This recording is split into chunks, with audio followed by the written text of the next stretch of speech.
So today we're going to dive into a question that almost every business owner and marketer asks at some point. Do we need a marketing agency? I like to think that we're quite well placed to answer that. So obviously we've seen the rise of in-house marketing teams, freelancers and tools like AI. The landscape today is more crowded than ever, so we'll be breaking down the signs that suggest it might be time to bring in an agency and how to know if it's the right move for your business. So hopefully a bit of advice in here as well. So I guess breaking it down into a couple of sections or a few different sections, what we'll look at is what the key signs might be that a business could benefit from an agency, working with an agency. How can an agency offer that in-house teams what can an agency offer that in-house teams or freelancers might not be able to offer? How do you find the right agency for your needs, and when it might not be the right time to hire an agency? So hopefully we'll be able to dig into our own opinions and what we see, and also shed a little bit of light. I think it is important to be balanced in when it might not be right for an agency, given that we're two agency people here. Yeah, try and not be biased.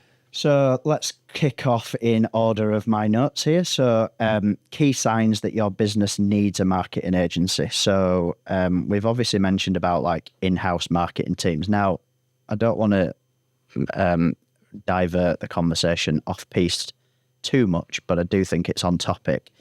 There's always that question as well in the like in-house versus agency. Do you see it as versus still being one versus the other, and that's actually reality and the right way to think about it? Or do you see it as why are we even putting one versus the other and butting heads? Can it be both? Well, there's a lot of variables. Yeah. Budget, where the business is at in their journey, time-wise. But I think if you've got the capability, I would probably say a hybrid. Going back to board representation at CMO level, for example, I think if it's a business that's, let's say, over, I don't know, $1 million in turnover, you're probably going to have some marketing going on somewhere. So, you know, whatever that looks like, if you've got a CMO in place, great. But hypothetically, let's say you've got two people, a senior person and a mid-level that's doing everything. Yeah. That situation, I think, is where the most value can be, because those two people live and breathe the brand, the business. Yeah. But my strategic head would say that those two people are less capable of delivering current and topical strategy at scale. And speed? And speed, yeah. Which is where the value of an agency comes in. So I would say it's tricky. You can do all of them. You can have an in-house team. I think scale is a problem and knowledge is a problem with in-house. You can do hybrid where you have agency support, which I think works quite well, because you have people inside that understand marketing at a level that they need to validate what the agency is recommending. Yeah. And then you can have just an agency. The problems that typically arise with just having agency support is that the language barrier. Yeah. But all work. And a silver bullet, do you think? It's often, in that latter case of it just being an agency, no in-house representation or team or bridge between, say, the rest of the C-suite and leadership in that business and the agency. Do you not think that we can bump into both sides issues of, well, we've got an agency? That they are the silver bullet. Yeah, the problem that you have that comes up when there's no solid marketing representation within a business is that the immediate thought process is, where's the ROI? Yeah. And how can we track and report it? And we're moving into an age where attribution's just becoming more and more difficult. It's still clearly provable, but as brand becomes more prevalent and as marketing is moving towards brand-led, it's going to make those businesses that have that opinion, that are still stuck in a performance in and out ROI mindset, it's going to make it more difficult. And I think agencies will probably use that as a way of validating whether they want to work with that business in the first instance. Yeah. They're going to be met with that resistance, and the capability of having consistent and trustworthy attribution data is going to cause a problem. They're going to be met with too much resistance to do the work in the first place. So they're going to probably not want to work with that business. Yeah. I think from that and thinking about the question that we're focusing on, or the point that we're focusing on, like a key sign for whether it's time to start knocking on agency doors and having those conversations and appointing them, that to me is feeling like maybe the first time that you've used an agency, how we're thinking of this, how we're focusing on it. So I guess the anomaly to that is, how do you know it's time? I guess for an agency, I guess the slight adaptation of that is what are the signs that it might be time for a new agency as well? So in other words, you're already working with an agency. And I guess there may be overlap of those signs, but then there may be quite distinct differences between those two scenarios, and the signs that would lead you to thinking about, I think we now need to start working with an agency versus I think we need to change our agency. They're two different things, with granted some overlap in there. But if we're thinking about an in-house team setup, so we're thinking about a brand who does have an in-house team, don't know the scale of that necessarily, and don't think we need to quantify it or qualify it too much, but I guess what do you think a brand would be seeing from their in-house team or not seeing from their in-house team, where the first sort of flag or sign is that maybe this in-house team needs an agency alongside them? Do you think it's can't keep up with the business and what the business wants to achieve or wants to see marketing help achieve? So in other words, a bandwidth, time thing. I think we hear that from in-house teams quite a lot, don't we? Just don't have the time in terms of where their priorities are.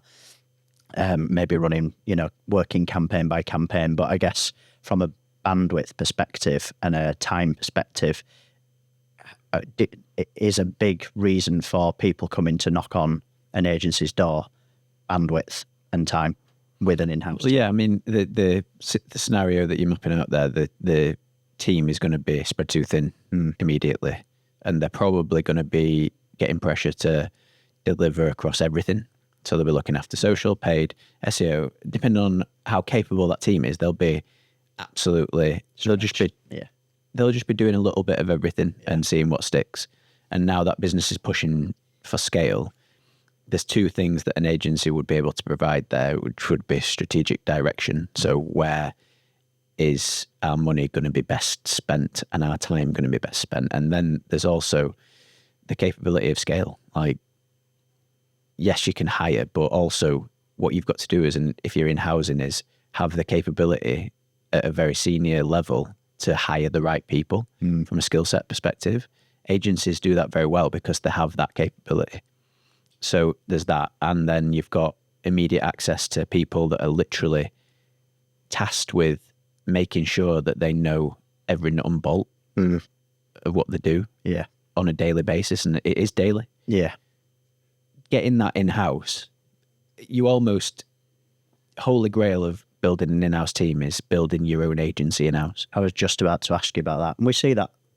Would you say we see that more often, actually? I was going to say that, but I don't know if I don't know. You've had longer to map that over and see that. Has there been a trend in seeing more or less with the in-house agency model? I think you've got to be enterprise to do it. And I think you've still got challenges to do it well. And you've also got to think like the diversity. If you take, let's take paid media as a service, the diversity of client and the cumulative spend going through a master account means that the support from Google, the access to product, the information that agencies get fed, probably, like I say, unless you're a huge business spending more than a cumulative agency would spend, you're not going to be privy to that information. Yeah. So best practice starts to be timelined. So you're only going to be able to operate behind the curve of what an agency would, because that's the nature of an agency. They get fed better information. They're more on top of it through autonomous learning, because they have to be. That's the whole point. If an agency falls behind, the service dips, the returns dip, the clients leave. Yeah. It's not an option to be behind the curve as an agency. So Yeah. that's the challenge. And I think you're talking FTSE 250 businesses that have the capability and the spending power, I think, in my opinion, right now, to deliver an in-house agency style approach. Am I right in thinking an in-house agency model is applied when it's like a group structure with multiple brands? Because if you think about an agency, i.e. us, we work across multiple brands and obviously across our specialisms. So am I right in thinking an agency model is usually only ever in place across so I'm thinking of one of our big clients that's a group in the industrial world, and they've got various different brands, and I know that they have an in-house agency model. I'm just thinking, what makes it an in-house agency model? Is it simply that they work across different brands? No, I think it just comes down to scale. Like you could have size. Yeah, you could have a singular business that is significant enough to have a multi-service team in-house. Yeah, I guess it's a scope of work thing as well, isn't it? That's, I guess, driven out of that. What about experimentation and innovation? Well, this is it. I mean, agencies are, like I said before, are literally tasked with keeping on top of developing trends, and the last 12 months have been insane in terms of digital, specifically innovation. Yeah. Now, that being said, yes, you have to learn and understand quickly when technology develops, but the principles of success still remain the same. Yeah. It's the techniques and the strategies and the tools to deliver it that change. Do you feel like we afford ourselves, if that's the right way to put it, because of what you've just said? Do you think agencies build in, or should build in, or have the ability to build in to their sort of BAU or working schedules a little bit of time for innovation and experimentation, for example, whereas an in-house team might not have that? I'm going to say it in inverted commas, luxury. How do you prove the ROI of an experiment? Yeah. You can't. Yeah. Really. And I think the challenge for a marketing manager or a head of marketing in-house to take it to whoever they report into and go, I want to run these experiments because I've got this hypothesis that it's just going to be met with resistance, isn't it? Because it's not an immediate in and out. Whereas agencies doing experimentation at scale not only gather learnings faster, but are able to validate it because they've got the capability of delivering it across multiple clients. Do you feel like with that, what I'm sort of selectively hearing there is, do you feel like agencies are more set for sort of tackling or thinking, let's say, I'm not saying not short term, but medium to long term, more than an in-house team is usually a little bit more, like you're saying, in and out, ROI, a little bit more priority based and almost fixated on that priority list? I'm just thinking of exactly that scenario that you've just said. I've got this hypothesis. This is a brand side, an in-house marketer, maybe having a thought of something, thinking of whatever it is from an experimentation point of view, approaching their peers, their boss or whatever, and asking for that time based on this hypothesis, and it may be getting pushed back in terms of like, look at your priority list. Where does it fit? And that's what I'm saying. That's where I'm thinking of maybe I've selectively heard that and making it up. But it sort of almost feels like there's that runway of time that we allow ourselves to be thinking medium to long term, as well as reactive to the short term stuff. You've just rightly said, like, the last 12 months have been bonkers that you have to not least keep up with, if not front load for. But that seems like maybe a slight difference between how an agency is set up, that it's just not possible to meet that same mapping of planning for medium long term when you're in-house.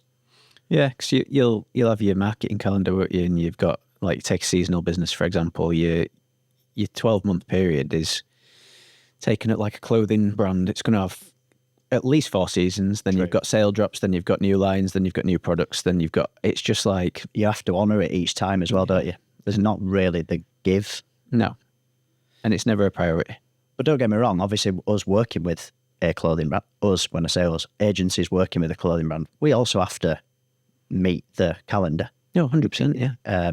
But I guess, like you're saying, it's what's around that we're afforded we also see the value in being the opportunity, if I'm saying it in inverted commas again, like setting ourselves up for that. But the expectation from the clothing brand would be that the marketing team know the products coming in, the seasonal drops, I don't know, it might even come down to the margins on the products. There's a lot of information that is expected of that team that's not expected of the agency, which is a trade-off between the value of experimentation. Yeah. Point here about the downsides of hiring an agency. Cost. Yeah. We've talked about it umpteen times, and it's a shame. I think I did a post about it yesterday on LinkedIn, and every time I post about this topic, it gets lots of people putting their hand up saying, I feel that I've had that, which is the one. Well, I'm going to sum it up as the shitty actions of an agency and the unfair actions, and it feeling really transactional as that relationship. Now, someone put a really interesting comment from a brand side, in her experience, about agencies are not a partner. Agencies are there to offer might not have been the word, but to like fulfill an ask or a need. So it is like a service provider, not a partner. So she was distinguishing between the two, and it's an interesting take, is that. And obviously that was a comment from her experience on my post, which was about, we're hearing that some agencies are taking 3 months to report back on activity. I mean, that based on what we've talked about in terms of how quickly things move and how quickly you need to be how consistently you need to be on your toes to be able to very quickly jump on stuff and take actions. A 3-month reporting cycle just seems bizarre. I don't care what your business is. 3 months just seems astronomically long to me. So the collective post theme for me yesterday was about, as I said, shitty actions that agencies continue to take that brands are still telling me is happening in their world with their existing agency relationships. So I think there's always going to be that recurring theme of, when we talk about the downsides of agencies, cost absolutely can. But again, is it cost or is it value? Well, it depends on the agency, but yeah, value largely. But it is a cost. You look at you look at the spend associated with it. Yeah, it's a cost, isn't it, for the business, and they're looking at it from a figures perspective. I feel like we can call out some of these, in the hope of making things a little bit easier, and red flags to spot on both sides, both brand side and agency side. You can do as much due diligence as you can around these things, but you can still get a different agency when you're in working with them than you heard through, prospecting, new business stage. I think. Go on. What brands need to try and do and understand is, when they're going into this process, that an agency is designed to sell time. So I think one of the things that's always a little bit of an elusive area is cost and budgets. And I don't know whether that is driven by brands not wanting to know, or just being like, I don't really want to hear how much it's going to cost. I just want the benefit. Yeah. But for me, a brand not only needs to acknowledge the budget and the spend that they're capable of throwing at it. I think a lot of brands would be turned off when the question is asked initially around budget and cost, where I see that as a positive, because the agency is confident in the value. Yeah. I think that is something that the whole industry needs to get over. Do you think there's pressure from behind those marketers that are asking those questions, i.e. the business that's behind them? It's not black and white. It comes down to trust, doesn't it? It's like, I don't know. I can't think of an analogy that would sum it up well enough. But it's just like a lack of information, lack of transparency, and the way, the mechanic of a business that's trying to scale. Hesitance always comes around cost because they don't fully understand the value. Yeah. Is that on the agencies as much as the brands? Do you see? Yeah, and it's difficult to navigate from an agency perspective because, like I say, you bring up cost and budget, and it's like, why are you talking about that? What are you going to do for us? Yeah. And it's like, no, hang on. We know what we're going to do for you. Yeah. That is difficult. This week, I've been asked, like, where will the time be spent? And even that is, I wouldn't say it's deflating, because I think we recognise that they'll go and ask their other agency, the other agency that they're speaking to at the same time, and they'll stumble over themselves to try and get that answer. Do you know what I mean? Like, not positively challenge it. But this brings it back to what the comment was on your LinkedIn post about it being transactional. I think agencies that go back immediately and be like, X, Y, and Z. Yeah, that is transactional. But well, it is. Yeah. the agencies that don't, that actually want to build a relationship with clients, are the ones that I would pursue. You think needs to be more agency marketing on that front? So it's almost at the front of the journey. I just think a bit more transparency around cost. Goes back to the pitch situation, doesn't it? I saw a stat the other day from the big agency groups, and I think the average cost to run a pitch now was 37 grand.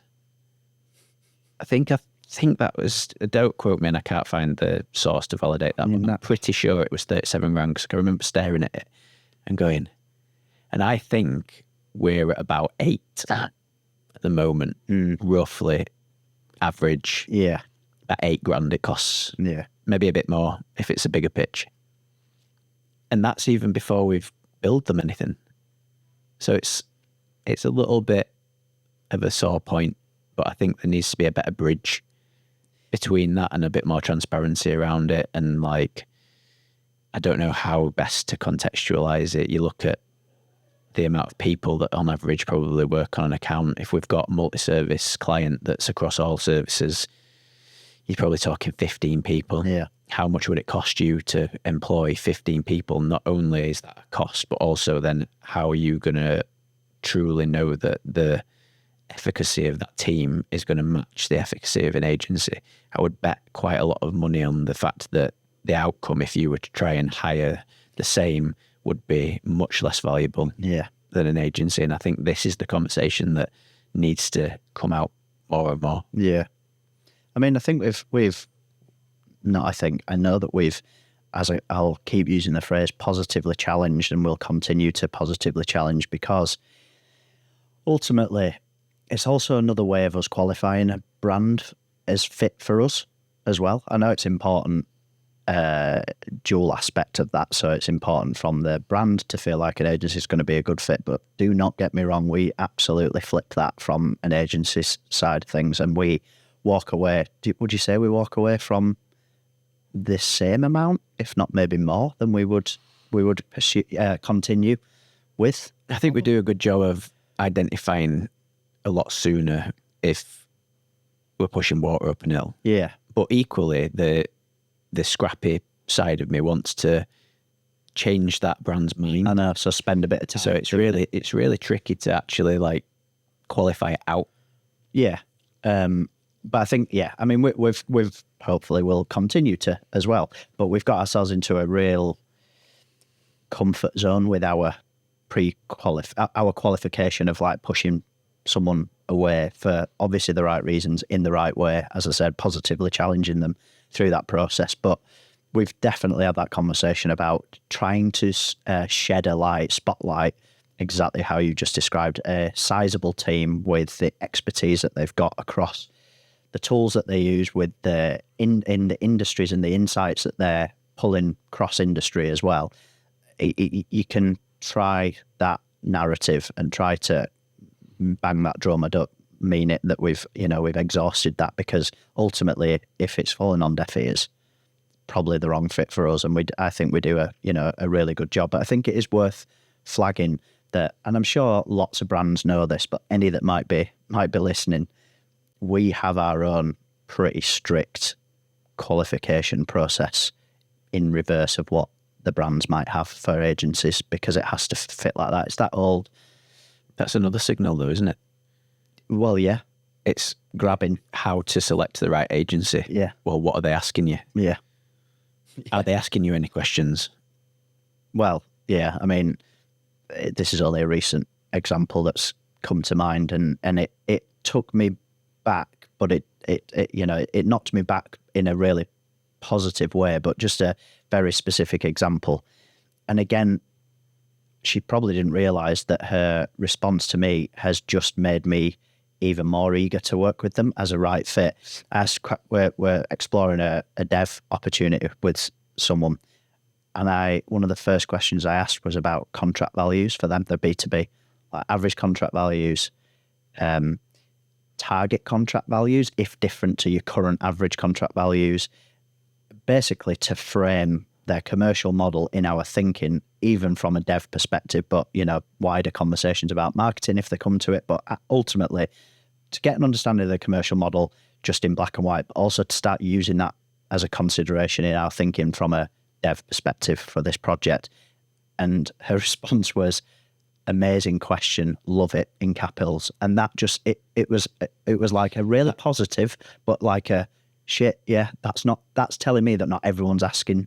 That will purely be based on the fact that the other agencies that she's speaking to will not have even thought. That's it. Of the commercial side. So it's really, it's validating, it's reassuring, all those things, but it's actually, and I mean this in a positive, it was quite shocking. But like you say, it makes you more eager then, doesn't it? It does. Like, brilliant. Because it has resonated on such a level that's clearly come left of field. But from that as well, there's meaning behind that question. And then, as I said, that response was amazing. And, it really gives you a good feeling that you're starting on such a solid ground, both sides. And then on the other hand, we're talking to another brand that budget comes up in the conversation, swiftly followed by what are you going to deliver for that? Yeah. And that happens week in, week out. And I agree with you. You feel torn because you can qualify yourself out of an opportunity for everyone's benefit, brand and agency. You can really just sort of cut ties and walk away because you're confident in our qualification process. But I do understand when you say, but do I want to spend a little bit more time with that prospect, not for our benefit, but for their benefit and future agency selection processes? It's totally something that I think as a collective we should be trying to have in mind when we're having these conversations, because the qualification process, which I'm sure every agency has, and then cutting that relationship at the point when it doesn't feel right, fine, understandable, get it. But that then, going back to that LinkedIn comment, makes it transactional. Yeah. So the opinion just becomes, they are there to be a transactional service. It's interesting when you spot agencies who are specifically talking about, no, we are a partner. They'll hone in on that as the USP, if you call it that. Probably not not unique, but one of their differentiators is that we are a true partner for you. That's always interested me. And then you see someone sort of almost validate that out in the wild with their comment about, well, they're not agencies aren't a partner. It's a transactional relationship. I think the context behind partner is probably we put partner on the table, don't we? But in reality, all that means is that we actually give a shit about Yeah. the people that we're working with. Yeah, that's the meaning behind that. But it's interesting. It's an interesting dynamic that it gets used because what's behind that is a recognition of that lacking. The skepticism, I think, from partner is probably, again, tying back to that. Yeah. It's like old school snake oil. Yeah. We want to be our partner. It's like disingenuous, isn't it? But it's not. Yeah. Final point to discuss. So we've sort of looked at why you would, how to pick an agency, and ensuring that they're the right agency. What do you immediately see as, apart from lack of budget, when it might not be the right time to hire an agency? That's a very big question to unpick. It is. I think, but you talked about cost as the immediate answer to when we were talking about the last point. So, I've even done a sarcastic LinkedIn post about this. I think Marketing Week did an article, and all I read was the title, and it said something like, "How to hire an agency when you don't have any budget." And obviously, I took that and just said, "Don't hire an agency." Now, I'm presuming it was clickbaity and whatever, and I probably would have read the article, and it wasn't quite when you have no budget, because me personally, that's a very short article to write if it's literally that. But yeah, what comes to mind for you what are the signs, business stages, all that sort of stuff that you think signal that it's not the right time to look into agency support? I mean, I'm really, really going to try and not be biased, but budget is obviously a big consideration. You either have budget to spend or you don't. So it depends on where your business is at. Is it profitable? Is it scaling? Are you doing marketing in-house or not? If you are, is it working? If it's working, great. Can you do more of it? Can you afford to do more of it? How are you going to facilitate doing more of it? Can I ask you a question on that? What if it's not working in-house? Let's say you're a fairly early stage business, and I'm not saying startup, but even on the cusp of scale up, and marketing is at the stage it is, defined however you want, but ultimately described as not performing. What do you consider an agency there to sort it out? It's almost like that silver bullet thing that we talked about right at the start. Like, as an agency founder and leader, this is a very black and white conversation here, and a very black and white question that's ultimately, I know the answer isn't black and white, but do you push back on, if someone knocked on your door, a brand knocked on your door and described marketing to them as not being working and not really ever having worked, and they've got these lofty business ambitions for the business, do you just immediately push back? Of course, you'll go into that conversation with a lot of red flags, but do you just immediately push back and go, well, hang on, who's proven that marketing can work? Because it sounds like no one has, and now you're coming to us with the expectation of miracle workers. I think that comes down to self-awareness and humility. Because if you're the decision maker in a business that is looking at the marketing function as a channel, a performance channel, is it working? Are we delivering growth? That's what marketing's there to do. Mm. And if it isn't, you're probably the person, if you've got an in-house function that's hired or had to do with the hiring. So then you're questioning whether that person is capable, which is your decision. But you've also got to give someone the opportunity to look at what's being done and give their opinion on what's being done. And it might be that the person that you've hired is great, but they just haven't got enough time to deliver scale. Yes, you need an agency. Or the agency or a consultant or a freelancer will come in and look and go, that's not what I would deem to be the right thing to be doing right now. Then that's, have I hired the wrong person, or is there not enough resource in the areas that we need to be delivering that? You need to arrive at that point. Do you think, back to that agency model that some have adopted in-house for those, like you're saying, FTSE 500s, etc. Do you believe that they need to shut themselves off completely to external, be it agency support or not? No, I don't think so. I think when it comes to marketing, knowledge is power, isn't it? Ultimately. And I think any source of knowledge is going to add value. So being able to keep that open mind and work with someone, be it a consultant or an agency, to validate what you're currently doing, but also to furnish you with knowledge on current strategy is super important. And what might happen there is that you build that relationship and you identify that you would benefit from an agency or not. Yeah. Good. So to wrap things up, key signs that it might be time to hire an agency. We've talked about in-house team might be stretched too thin. Specialised expertise, maybe a need for those. Marketing internally isn't delivering. On the flip side, though, it might not be the right time if you're still developing your business strategy. I guess we're saying about startups, scale-ups in particular in there.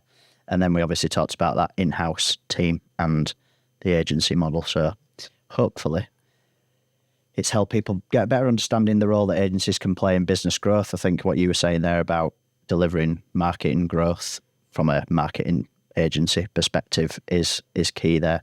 If you have any questions, feel free to reach out to us. Our LinkedIn profiles are linked below, and don't forget to subscribe for more insights. This or that topic, deciding on marketing support, following us discussing about the right time for agency support, etc. So this or that, number one, putting you on the spot, you have to choose one. In-house marketing team versus agency. Agency. I like that. This or that, number two, specialised agency versus full service agency. I mean, full service agencies are full of specialists. What do you think? What? So differentiating between those two is quite difficult. Full service. What would a full service digital agency, or does that not even exist? Full service digital agency, just everything digital. Yeah. Anyway, that's going off on one there, but yeah, this or that. Specialised or full service?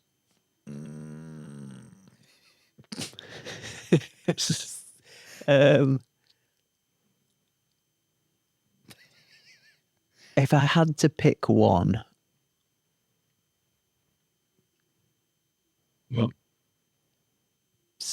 specialist, but I'm not happy with having to pick one of those. And I think it needs a lot more definition. Whatever. We'll have to. You'll have to complain to your local MP. This or that, number three, retainer versus project-based work. Oh, it depends on the service. It does. Retainer. Yeah. Time-based business, provision and resource in advance gives more flexibility and a bit more agility. However, project-based stuff is equally, if planned, good. And then I think a retainer with projects as and when they come up, budget availability dependent, is also good. A big Retainer then. Paulie's going to kill me. And finally, this or that, number four, SEO focus versus a paid focus. SEO. Why? Because SEO is a brand channel. Yeah. Nice. Thank you.